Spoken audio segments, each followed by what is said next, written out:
Welcome to the March 2026 market report for Miami Beach, Surfside, Bal Harbour, Bay Harbor Islands, and Fisher Island. This is target market data pulled from our local MLS on February 28, 2026, and the preceding 90 days, then placed into context for informed sellers and buyers. Let's start with condominiums. Active condos listed for sale dropped by 67 units to 2,403 from 2,470. This is the lowest amount of condos listed for sale since November of 2024 at 2,303. Closed condo sales jumped 25 units to 444 from 419. With the drop in inventory and rise in closed sales, this pushed the percentage chance a condo will sell in relation to active inventory up to 18.48% from 16.96%. The last time you had a higher percentage was in August of 2025 at 18.83%. Expired listings also jumped by 39 units to 539 from 500. This pushed the percentage chance a condo expired unsold in relation to active inventory up to 22.43% from 20.24%. Taking last month's percentage, 20.24%, and this month's percentage, 22.43%, you have to go all the way back to April 2023 to see a higher figure at 20.71%, and even further back to May 2022 when it was 23.29%. Please remember that we are taking these data points and putting them in context with a snapshot in time of active inventory, meaning these percentages are not only affected by the increase or decrease in closed sales and expired listings, but also active inventory. When reviewed over time, consistently, you can spot market trends to get ahead of the curve.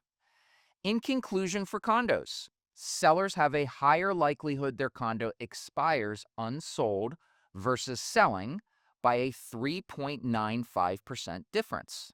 Compare this to last month's difference of 3.28%.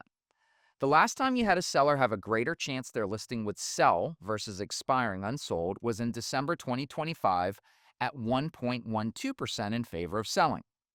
This difference has been going back and forth with no solid trend lines in place.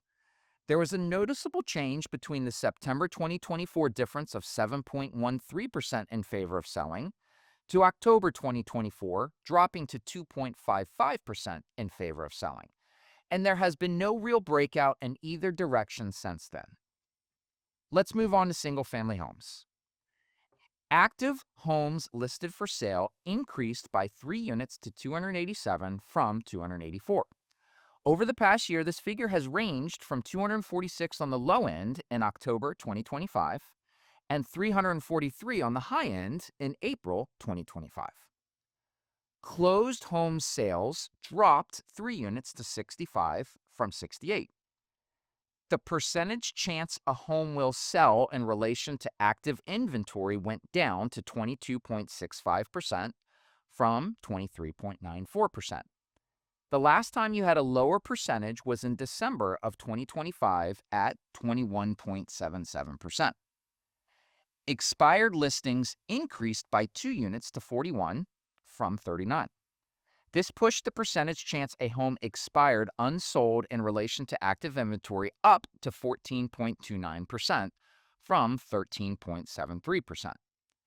In conclusion, for homes, sellers have a higher likelihood to sell versus expire by an 8.36% difference. Compare this to last month's difference of 10.21%, or the last time it was lower in October 2025 at 8.13% difference. Even more telling, the last time you had a seller have a greater chance their listing would expire unsold versus selling was in March of 2023 at 0.76% in favor of expiring. This tells me demand continues to outpace supply with more sales than expiring listings going on for 3 straight years now for single-family homes. Thanks for taking the time to learn about our local market. Supply and demand determine pricing. Investing 5 minutes of your time each month to learn the trend lines if you are in the market is a very intelligent use of your time. See you next month.